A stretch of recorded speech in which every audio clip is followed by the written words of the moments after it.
que bom que você está com a gente. O Primavera Saúde já está no ar e hoje vamos tratar sobre úlcera. Quem vai nos tirar todas as dúvidas é o Dr. Alexandre Faraco. Doutor, seja muito bem-vindo à Primavera Saúde. Obrigado, Morgana. É um prazer estar aqui contigo, com os teus telespectadores. Doutor, queria começar falando sobre úlcera, mas gostaria que o senhor definisse, né? Como é que a gente pode definir exatamente o que é a úlcera? A úlcera, o termo técnico seria uma lesão que pode ocorrer tanto no esôfago, falando do trato digestivo, quanto no estômago, quanto no duodeno. Ela pode ocorrer todo o trato digestivo, pode ocorrer no intestino também, mas eu acho que o que a gente vai tratar hoje é mais das úlceras de trato digestivo alto. Essa úlcera seria uma lesão, tipo, eu posso falar uma ferida, Sim. que tem uma profundidade tal que eu posso classificar ela como úlcera. Porque a gastrite também acontece na forma de gastrite erosiva, que o que diferencia ela de uma úlcera, a gastrite erosiva, uma erosão de uma úlcera é a profundidade dela. E essa profundidade é que pode trazer as consequências, os sintomas e os sinais que são piores do que a gastrite. E falando, a gente acaba puxando ali para a gastrite. Nesse ponto, a gastrite ela pode se desenvolver para uma úlcera? Pode, ela pode evoluir para uma úlcera. Como a questão é profundidade, eu posso até dizer que a úlcera começa como uma gastrite, como uma erosão, e depois se transforma numa úlcera. Né? Isso pode ocorrer. Ela pode ser uma úlcera direto, o momento de transformação pode ser muito rápido e a gente já classifica ela como uma úlcera direto. Essa classificação se dá endoscopicamente, através da endoscopia. Sim. E o que pode acabar causando, né, contribuindo para ela acabar se desenvolvendo, então? Bom, são vários fatores que podem causar úlceras. Então a gente pode dividir essas causas por faixa etária. Sim. Nos mais jovens, a principal causa hoje de úlcera é a infecção pelo H. pylori. Tá? Mas a gente tem, entre outras causas, o uso de anti-inflamatório, que é mais comum em idosos. Costuma ter muita artrite, artrose, dor nas juntas, dor em outros lugares, costuma usar os anti-inflamatórios, e o principal exemplo de anti-inflamatório é o AS. E aí tem os outros medicamentos do tipo diclofenaco, ibuprofeno, então, que são ácidos fracos, que podem lesar diretamente a mucosa do estômago e indiretamente através de uma cadeia nessa ação anti-inflamatória dele, que ele acaba bloqueando o que a gente chama de um elemento que é a prostaglandina, que tem tanto uma ação benéfica quanto uma ação lesiva da mucosa. E ele acaba agindo nas duas coisas e pode propiciar uma lesão nesse estômago, que pode ser uma úlcera. Por isso que, mas eu fiz injeção, mas por essa via sistêmica eu também posso fazer úlcera por essa injeção de anti-inflamatório. Então, as principais causas é o H. pylori, é o anti-inflamatório. Depois tem outras causas tóxicas, hoje a gente quase não vê mais, mas tentativa de homicídio em que há ingestão de soda cáustica, que há ingestão de ácidos. Determinados alimentos que podem estar muito condimentados. O uso abusivo de álcool também pode fazer uma lesão. O cigarro predispõe também a fazer lesão. Né? Tem outros medicamentos que não, o propriamente dito, o anti-inflamatório também pode fazer lesão dessa mucosa, e tudo isso pode predispor à formação de úlcera. Aí tem causas raras.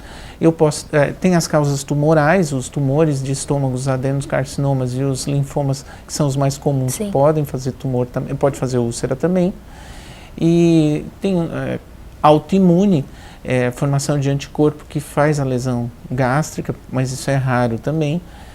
Tem inúmeras causas. As mais comuns é o H. pylori, a infecção pelo H. pylori, e o uso de anti-inflamatório. Essa questão do uso de anti-inflamatório, talvez se fosse controlado a medicação, como hoje é os antibióticos, poderia ser uma das soluções, doutor? Poderia. Existe em países como os Estados Unidos, em que o anti-inflamatório, alguns anti-inflamatórios de ação menos agressiva, do tipo ibuprofeno, é um pouco menos agressivo, é liberado, mas os outros anti-inflamatórios só são liberados através de receituário médico, então eu tenho um controle melhor.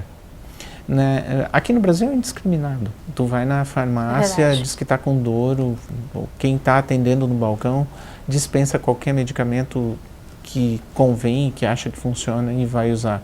E tem alguns medicamentos desses anti-inflamatórios com uma ação analgésica boa, mas um potencial de lesão muito grande. Eu vou dar um exemplo de um anti-inflamatório que a gente usa muito pouco, mas se usa, que é a indometacina, que na minha época de faculdade, quando a gente queria ver como é que era uma úlcera, a gente dava para o ratinho a indometacina, depois sacrificava e abria, estava lá a úlcera bonitinha, em questão de 5 minutos e sangrando. Então, que é o grande problema. Mais um alerta que a Primavera Saúde faz, a gente sempre é dessa bandeira, procure um especialista, tome remédio somente que realmente um médico indicou, não vá na farmácia comprar qualquer remédio por qualquer dor, porque às vezes está tomando o caminho errado, né? E a quantidade também influencia muito, né? E às vezes a gente acha que não está tomando um medicamento que não pode nos fazer mal. E eu já peguei paciente jovem que tomou anti-inflamatório, um comprimido só, que até então se achava que não teria problema, com uma dor nas costas, e foi parar na UTI porque fez uma úlcera, um belo de um sangramento. Olha só. Na hora que a gente faz a endoscopia, o comprimido está dentro da úlcera, né? Faz a retirada. Então, o anti-inflamatório tem que se tomar cuidado. Mas, como eu te digo, hoje a principal causa de úlcera ainda é o H. pylori e o anti-inflamatório mais no idoso. Porque o idoso tem uma mucosa gástrica mais sensível e tem um uso maior, tem um uso crônico maior. Agora falando um pouquinho sobre outra causa, vamos ver se também pode ser um dos motivos para desenvolver uma úlcera, a questão do estresse hoje, que é muito debatido. Isso pode acabar ajudando, contribuindo para desenvolver? Pode. A questão do estresse é que, quando a gente fala em úlcera, nós temos dois tipos de úlcera em relação ao estresse. Tem a úlcera de estresse, propriamente dita, porque quando tu vai falar com o médico, esse paciente está com uma úlcera de estresse, geralmente é um paciente que está com estresse metabólico. É paciente que sofreu um trauma, está na UTI, está entubado, está no ventilador, está muito tempo na UTI, está tempo sem comer, ele está sobre um estresse metabólico muito grande, isso gera um processo de lesão da mucosa gástrica e isso gera as úlceras de estresse. Agora, na relação do estresse, da ansiedade, o que pode acontecer é um aumento da liberação de adrenalina. Esse aumento de liberação de adrenalina pode fazer com que haja um aumento da produção dos peptídeos que fazem com que eu tenha uma produção aumentada de ácido no estômago e isso pode, com outros fatores, gerar a produção de uma úlcera. A questão do cigarro e do álcool, como o senhor mesmo já citou, são fatores que acabam contribuindo bastante, né, doutor? São fatores. Eles fazem agressão direta na mucosa. O cigarro faz a agressão direta à mucosa, porque acaba inalando fumaça, ou engolindo fumaça, e a inalação da fumaça ainda tem produtos químicos que podem lesar esse equilíbrio que ocorre na mucosa gástrica para que não ocorra a formação de úlcera. Tem que se ter uma ideia, é o seguinte, o pH, o potencial de hidrogênio, que é o que dá a acidez ou não. Então, por exemplo, um refrigerante como a Coca-Cola tem um pH em torno de 2, é um pH, e o estômago, para a digestão, tem esse mesmo pH, 2, 1,8, de 1,8 a 4. Só que a mucosa, aquela pelezinha que recobre o estômago, ela não suporta esse pH, esse ácido. Então, existe uma barreira de muco, que a gente não enxerga, mas que fica o tempo todo sendo produzido no estômago para que esse ácido não encoste nessa pelezinha. O ácido fica boiando lá dentro, mas não encosta. Então, a bactéria, o H. pylori, faz buracos nesse muco. O medicamento pode fazer buracos nesse muco. O álcool e o cigarro, aí, por via não... também local, mas por via sistêmica, pode fazer com que as células que produzem esse muco não produzam como tem que produzir e esse ácido acaba encostando nessa pele e acaba fazendo a erosão ou a úlcera. O fator genético tem influência? A genética para a úlcera, ela pode ocorrer. Existem as famílias de ulcerosos, tem uma predisposição maior, mas aí Não é uma coisa muito comum, mas isso existe em famílias que têm mais úlcera ou menos úlcera. Hoje é mais claro, assim, a questão de famílias que têm o câncer de estômago e que não têm. Isso fica mais nítido. Sim. Antigamente era mais claro a família do ulceroso ou não, mas hoje já não está mais tão vinculado. Tá certo, doutora. A gente vai para um breve intervalo e volta já falando sobre sintomas e tratamento. Não saia daí.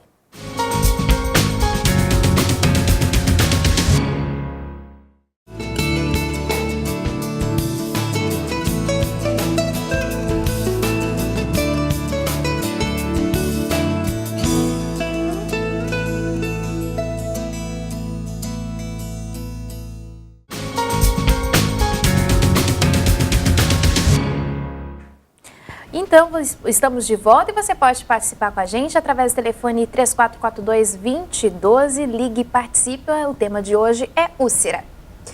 Doutor, retornando aqui, queria saber um pouquinho como é que é feito o diagnóstico, então, de que a pessoa realmente está com úlcera, né? O diagnóstico de úlcera é basicamente por endoscopia, o exame endoscópico. Tá? É um exame extremamente simples, extremamente rápido, existe um tabu enorme em relação a ele, mas geralmente ele é feito com sedação, mas não há necessidade, mas para conforto do paciente é feito, introduzindo um aparelho que vai até a segunda porção do duodeno, passa o estômago, avalia a úlcera. Se a úlcera for gástrica, sempre é biopsiado, é mandado para análise anatomopatológica, porque nós não temos visualmente como saber se é um câncer ou se é uma úlcera, só a úlcera em si. E ainda possibilita, a gente tem a capacidade de ver se existe a presença do H. pylori ou não. E permite também, se é uma úlcera que está sangrando, de tu manipular com medicamentos através de endoscopia para fazer o tratamento. Dá para dar um diagnóstico mais preciso, vamos dizer assim. O diagnóstico de úlcera é via endoscópica. Até há anos atrás ainda se fazia por meio de raio-x contrastado. Mas hoje, com a facilidade da endoscopia, não tem mais necessidade disso. Com certeza. Falando um pouquinho dos sintomas agora, né? Quais são os principais sintomas, assim, que dá para identificar? O principal sintoma da úlcera é a dor epigástrica, né? A dor no andar superior do estômago, do abdômen, do umbigo para cima, tá? Aí ela tem várias características. Pode não doer nada, como eu já tive vários pacientes que simplesmente não tinha dor. Ela pode doer e irradiar para as costas. Ela tem característica, a principal característica dela, a mais comum é assim, ó. Ela dói, tu come, ela passa e dali tanto tempo, e a pessoa te diz, ó, daqui tanto tempo ela volta a doer. É o que a gente chama de clocking, ela tem horário para doer. Outra coisa que costuma diferenciar a úlcera, o sintoma da úlcera da gastrite, é ela te acorda à noite. A gastrite não costuma te acordar, a dor não costuma te acordar à noite, a úlcera costuma acordar. Outra coisa importante são os sangramentos. E a exteriorização desse sangramento, o mais comum é através do que a gente chama de melena. Melena são fezes escurecidas, de cheiro forte, diarreicas ou não. É como se tu tivesse comido carvão, esse carvão que a gente faz churrasco, sai daquela cor. E por que acontece ela de sair exatamente em questão de horas, né? Comeu, aliviou, depois volta depois de determinada hora. Tem alguma explicação? Não tem uma explicação lógica para isso, né? O que se acha é que ocorre como a gente come, parece que o pH sobe um pouco por causa do contato com o alimento e aí isso traria um pouco de alívio, mas basicamente não é uma característica da dor, mas não tem uma explicação lógica para isso. Interessante. Agora falando um pouquinho sobre tratamentos, quais os tratamentos hoje disponíveis no mercado? Depois que veio para a gente os inibidores de bomba de prótons, que são os omeprazóis, o omeprazol e a família dele, diminuiu em muito a necessidade de tratamento cirúrgico da úlcera. Então, até uns 20 anos atrás, ainda se fazia muito tratamento cirúrgico para aquelas úlceras que eram grandes ou que recidivavam muitas vezes. Hoje em dia não. Hoje, com o aparecimento do omeprazol e dos outros medicamentos similares, Então, o tratamento é basicamente feito com esse remédio. Esse remédio faz o quê? Ele aumenta o pH, não fica tão ácido dentro do estômago e o estômago consegue, a mucosa do estômago, aquela pele, consegue se regenerar. E quando é feita a cirurgia, como é que funciona? São várias técnicas cirúrgicas. Por exemplo, se numa emergência em que a úlcera perfurou, em que eu tenho uma perfuração do estômago, em que cai dentro da cavidade abdominal sangue, cai ácido. Então, num primeiro momento é feito a rafia, costura mesmo a úlcera, e num segundo momento, às vezes, ou no mesmo momento, se tiver necessidade, se faz uma gastrectomia, que pode ser total ou parcial, dependendo da úlcera, da localização e da gravidade do quadro, em que tu tira aquela porção de estômago ou de duodeno onde existe a úlcera, tá? Mas são exceções, a cirurgia é exceção. A cirurgia hoje para a úlcera é basicamente nos casos de câncer. Se não for tratada a úlcera, ela pode levar à morte? Pode. A história natural da úlcera é ela cicatrizar. Muitas vezes a gente faz o exame endoscópico e a úlcera tem uma cicatriz de úlcera lá. A história natural é assim, porque a mucosa gástrica ela se regenera muito rápido, em torno de 2 a 3 dias ela já está se regenerando. Mas a úlcera, se ela provoca sangramento, esses sangramentos podem ser volumosos e a pessoa pode morrer por choque hipovolêmico, que é perda do sangue, e aí não tem um volume suficiente para manter a vida, ou o que é mais comum, que também ocorre, o paciente infarta, porque não é só a coronária entupida, tem que ter sangue também para esse coração, tem que ter oxigênio para esse coração, e não tem. Então isso também pode acontecer. Como fazer para evitar de ter uma úlcera? Tem uma receita? Cuidado com o uso do anti-inflamatório. Se for preciso usar esse anti-inflamatório ou qualquer que seja qualquer medicamento que seja, salvo aqueles que precisam ser tomados em jejum, tomar sempre de estômago cheio, né? Evitar o uso concomitante do anti-inflamatório com álcool ou com refrigerante, que às vezes Coca-Cola, Pepsi, que seja, que são muito ácidos, ou suco de limão ou suco de abacaxi, que são muito ácidos. Não usar junto e sempre ter orientação médica nos medicamentos que vão usar. Outra forma de prevenção é o seguinte: está tendo sintoma, está tendo dor epigástrica quando se alimenta, procura ajuda médica, procura fazer o diagnóstico precoce de uma gastrite, de uma úlcera, um diagnóstico precoce se existe o H. pylori ou não, para ser feito o tratamento. Porque o H. pylori, além de causar gastrite e úlcera, ele pode causar câncer. Ele pode causar o câncer gástrico. Então, e é muito fácil de tratar. O tratamento é fácil de diagnosticar e fácil de tratar. Então é importante, tendo o sintoma, procurar ajuda médica. Quantas vezes o paciente com sangramento fica muito pálido e não vai atrás do médico, fica esperando em casa, fica esperando. Às vezes acontece de vir para a gente já com um sangramento importante, tem que ir para a UTI, tem que ganhar muito sangue, sabe? Então o que podia, aí tu pergunta assim, mas o senhor está sangrando há quanto tempo? Uma semana, 2. Então, tem o sintoma, procura ajuda. Aí. Questão de alimentação, tem algum alimento que às vezes pode contribuir em questão de ajudar mesmo a prevenir? Na prevenção, não, especificamente para prevenção não existe um alimento em si. O que existe são os que podem provocar, né, que são os mais ácidos, os mais condimentados, as pimentas, muito alho, muita cebola. Não, eu não estou dizendo que não usar, muito sal. Tu pode usar, mas em excesso ele pode lesar essa mucosa e pode predispor à formação da úlcera. Em questão de alimentação, podemos dizer que manter uma alimentação saudável seria o indicado. É o indicado. Uma coisa importante para se falar, fugindo um pouquinho da úlcera, mas entrando no câncer, diminuiu em muito a incidência de câncer gástrico no mundo depois que inventaram geladeira. Isso prova que a gente comia carne estragada, né?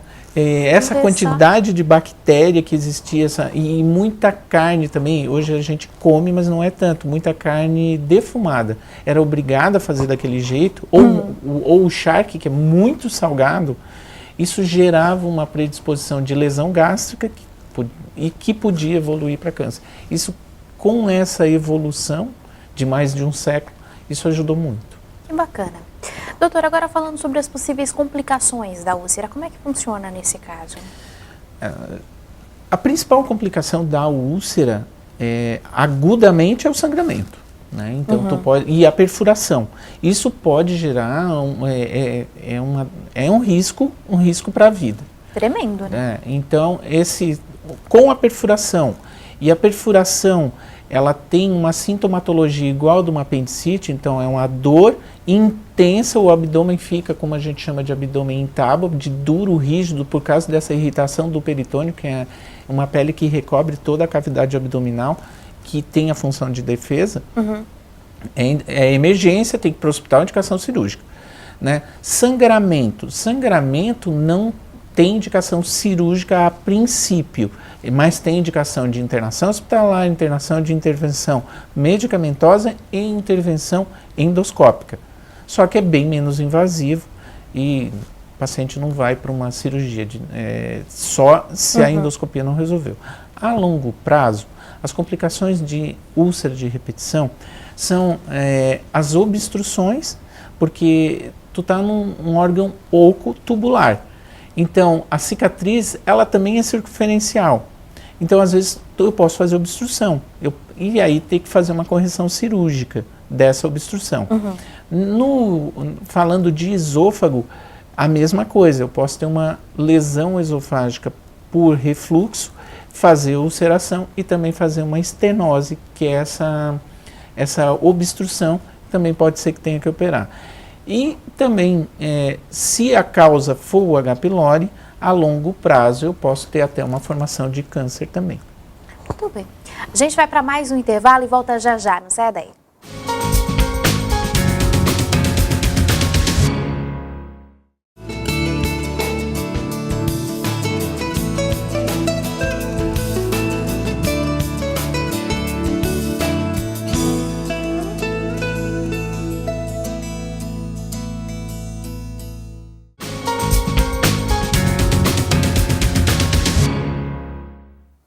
Estamos de volta e você pode participar com a gente através do número 3442-2012 ou ainda por WhatsApp no número 8505-6342. O tema de hoje é úlcera. Doutor, como fazer para ter uma vida normal depois de receber o diagnóstico de úlcera? Dá para ter essa vida ou não? Tem que se adequar? Num primeiro momento, tem que se ver a causa. Por exemplo, se foi o uso de algum medicamento que causou essa úlcera, tu vai afastar o uso desse medicamento e vai tratar a úlcera. A partir do momento em que a úlcera está tratada, cicatrizada e afastou a causa, que é o medicamento, vida normal, evitando o uso de medicamentos similares àquele. Se não for possível, a troca do medicamento, porque hoje a gente tem opções de medicamentos que agridem menos. Em relação ao H. pylori, a partir do momento em que tu fez o tratamento do H. pylori e confirmou que não está mais com ele, são os hábitos de higiene normal para não se recontaminar por esse H. pylori e correr o risco de novamente estar fazendo uma úlcera. Então, alimentos que tu saiba de onde que eles foram, o preparo deles, com um controle higiênico adequado, a água com um controle adequado de qualidade, né, para não haver a recontaminação com H. pylori. Em casos especiais, pode até ser em que esse paciente vai ter que evitar determinados tipos de alimentos, principalmente uma alergia alimentar, né? Em relação a álcool e cigarro, isso sim, vai ter que ocorrer mudanças em que ele vai ter que diminuir ou parar a ingesta de álcool e esse paciente vai ter que parar de fumar. Isso de certeza. Agora, falando em questões, tipo, a gente citou aqui que a gastrite tem essa relação com a úlcera. Tem alguma outra doença que acaba contribuindo, né, para desenvolver, então, uma úlcera? Existem algumas doenças que podem causar lesões que podem ser consideradas ulcerosas, mas a principal, assim, são as doenças pépticas, a gastrite o uso do anti-inflamatório e o principal é a infecção por H. pylori. Tem algumas infecções em pacientes imunossuprimidos, por exemplo, com citomegalovírus, herpes vírus, que podem gerar lesão e causar úlcera. A doença de Crohn, que é uma doença inflamatória, que seria um reumatismo do trato digestivo, digamos assim, que é autoimune, também pode causar uma lesão ulcerada, tanto de esôfago, de estômago, como de duodeno também. Mas essas são situações mais raras. Tem algum público, vamos dizer assim, que pode ter uma facilidade em desenvolver a úlcera? Questão de gênero? Não, assim, a questão na nossa região não dá para falar assim, é mais em negro, é mais em pardo, é mais em branco, porque a nossa região é uma região basicamente e estatisticamente onde nós temos uma predominância do gênero da raça branca, mas por causa da colonização que é natural da nossa cidade. Não existe uma predominância assim em relação de raça. Existe uma predominância em relação a condições socioeconômicas. Isso sim. A úlcera acaba sendo uma doença mais de pessoas com condição socioeconômica mais baixa, por causa da questão do H. pylori. Sim. Tá? E a outra questão, ela é uma doença de pessoas que têm mais hábitos não saudáveis, de álcool, de fumo, de uso de anti-inflamatório, né? Mas não em relação à raça, isso não. Para a gente encerrar esse assunto de úlcera e conversar um pouquinho sobre gastrite, doutor, só para a gente reafirmar, úlcera tem cura, né? Úlcera tem cura, sim. Ela, mesmo que receba o diagnóstico que a sua úlcera é um adenocarcinoma, que é um câncer, que seria o pior diagnóstico possível, tem cura também. Tem cura, é feita a retirada cirúrgica, pode ser que necessite de quimio, de radioterapia, mas hoje a evolução dos tratamentos é muito superior àquela de anos atrás, que o pessoal ainda tem medo de receber o diagnóstico e se tem uma vida normal. Muito bem. Tá? Falando agora um pouquinho de gastrite, nesse ponto, o que pode acabar causando, né, desenvolver a gastrite então, doutor? Bom, gastrite é muito mais comum do que a úlcera. Por quê? Porque ela tem os sintomas são mais leves e nem por isso menos incomodativos. Eles irritam do mesmo jeito. Eu posso ter as gastrites agudas, em que foram causadas por algum agente num curto espaço. Por exemplo, eu tomei tomei o comprimido, ele me atacou o estômago, não importa para que era o comprimido, ele não causou uma úlcera, mas ele fez uma lesão nessa mucosa.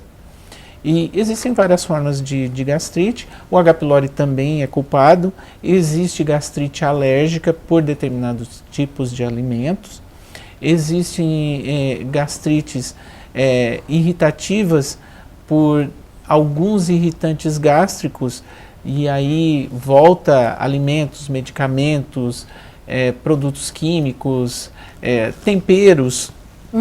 Né? Aí eu já entro às vezes eu usei um molho diferente para experimentar, às vezes eu coloquei um tempero diferente para ver como que é e pode causar. E tem as gastrites crônicas, que essa pode se perpetuar por mais tempo, porque não é feito o diagnóstico, não incomoda tanto quanto uma úlcera e ela se mantém mais tempo. O agente agressor se mantém mais tempo. De novo, o H. pylori é o principal causador. Eu tenho repetido muito do H. pylori porque o Brasil é um país considerado ainda de terceiro mundo. Sim. Né? E o nosso país, se eu juntar o país inteiro, a nossa realidade aqui não é a mesma do Nordeste e do Norte, mas a média do país de infecção pelo H. pylori é em torno de 60% a 80%, que é os índices parecidos com o da América Latina. O nosso índice aqui de Criciúma é baixo, mas a principal causa de gastrite crônica ainda continua sendo o H. pylori, que a gente adquire através de água e alimento contaminado, sendo que essa bactéria é a bactéria que mais contamina o ser humano. Os sintomas da gastrite, da úlcera, eles são parecidos? São parecidos. são parecidos. Como eu te disse, tem paciente que não sente nada e tem paciente que tem uma dor muito intensa. Outra coisa que tem que se falar, quando se fala em gastrite, é uma hipersensibilidade gástrica e abdominal que a gente chama de dispepsia funcional. Então tem a tipo dor, que é o que dói, e tem a tipo empachamento, que é aquela que tu come um pouco e já se sente estufado e já não come mais e dá aquele desconforto. Isso não é gastrite. Isso, e erroneamente, é chamado de gastrite. Isso é um distúrbio funcional. Eu tenho uma hipersensibilidade abdominal. E aí tu endoscopa, tu faz biópsia e não tem alteração nenhuma, mas tem essa alteração motora. É uma doença que tem tratamento, mas não é o mesmo tratamento que a gente vai tratar uma gastrite. E falando em tratamento, quais os tratamentos hoje para gastrite? Também o uso do inibidor de bomba, o omeprazol ou os outros, né? Citando, nós podemos usar omeprazol, lansoprazol, esomeprazol, pantoprazol e rabeprazol. São esses que a gente tem. Como segunda linha, a gente tem a ranitidina, a cimetidina, a famotidina e o mais antigo de todos, que seria o hidróxido de alumínio, que é aquele líquido branco com gosto de pasta de dente. Cada um tem uma potência e gera um determinado alívio. Mas, a princípio, o que se usa mesmo são os inibidores de bomba, né, o omeprazol e os outros. Esse para tratamento. Se tiver bactéria, é o uso dos antibióticos que faz o tratamento. Para gastrites específicas, para determinadas doenças que podem gerar, aí tu vai usar um tratamento mais específico. Mas 80, 90% ou é o uso de algum medicamento que causou a lesão, ou é o H. pylori. Bom, doutor, estamos chegando na reta final do Primavera Saúde. Eu deixo esse espaço aberto para o senhor fazer suas considerações finais, então. Bom, a doença péptica, e aí eu vou incluir esofagite, que é a inflamação de esôfago, que ela pode ser erosiva ou ulcerada, como a gastrite. A gastrite, que pode ser gastrite erosiva, né, e outras formas, crônica ou aguda, e as úlceras, que podem ser úlceras com sangramento ou sem sangramento. Todas essas lesões, elas têm um prognóstico fácil, um diagnóstico fácil de fazer. Ela tem uma sintomatologia de dor, que é o principal, mas tem um diagnóstico muito fácil de fazer, que é através da endoscopia digestiva. Eu queria desmistificar a endoscopia. Às vezes a gente vê gente que chega para fazer o exame que nunca fez, que todo mundo assustou, que é terrível, que é horrível, eles chegam suando inteiro, morrendo de medo, e não tem segredo. É muito simples de fazer. Muito simples mesmo. Muito simples, não tem perigo nenhum, tá? É um exame que, claro, existe algumas limitações. Por exemplo, tem pacientes, criança a gente faz no centro cirúrgico com anestesia geral, sem problema nenhum, é muito tranquilo de fazer. Tem alguns pacientes excepcionais que nós temos que fazer assim. Tem alguns procedimentos que não consegue fazer e tem que ser feito no centro cirúrgico, mas isso é exceção. A sedação que é feita, geralmente, eu não faço em consultório, eu faço dentro do hospital, mas tem colegas que fazem nas clínicas, que é muito tranquilo de fazer também e muito, muito seguro. Então, eu gostaria de desmistificar isso, e é importante, porque às vezes, qual é o meu objetivo de fazer o diagnóstico de uma gastrite ou de uma úlcera? É eu pegar o câncer precoce. Com certeza. É aquele câncer que, com o tratamento endoscópico, eu não preciso nem operar e o paciente está curado. É aquilo que a gente pega no começo. Porque a gastrite e a úlcera é muito fácil de curar, eu enquanto gastroenterologista. Mas a partir do momento que já é um tumor, aí já muda, tem toda uma característica diferente, uma complexidade maior. E quanto mais precoce eu puder fazer um diagnóstico, melhor. Isso aí. Muito obrigada pela sua participação, doutor. Obrigado, Morgana. Agradeço a oportunidade de vir aqui. Eu acho importante que as pessoas tenham esse contato, desmistifiquem essas doenças. São doenças que estão aí, é muito comum e tem muito misticismo nisso, tem muito medo e é muito fácil de tratar. É uma coisa simples, é isso aí. Vamos para o nosso momento de reflexão? Tudo o que o Senhor quis, Ele o fez, nos céus, na terra, nos mares e em todos os abismos. Salmo 135, versículo 6. O Primavera Saúde vai ficando por aqui. Nós voltamos semana que vem, se Deus quiser. Até lá. Tchau, tchau.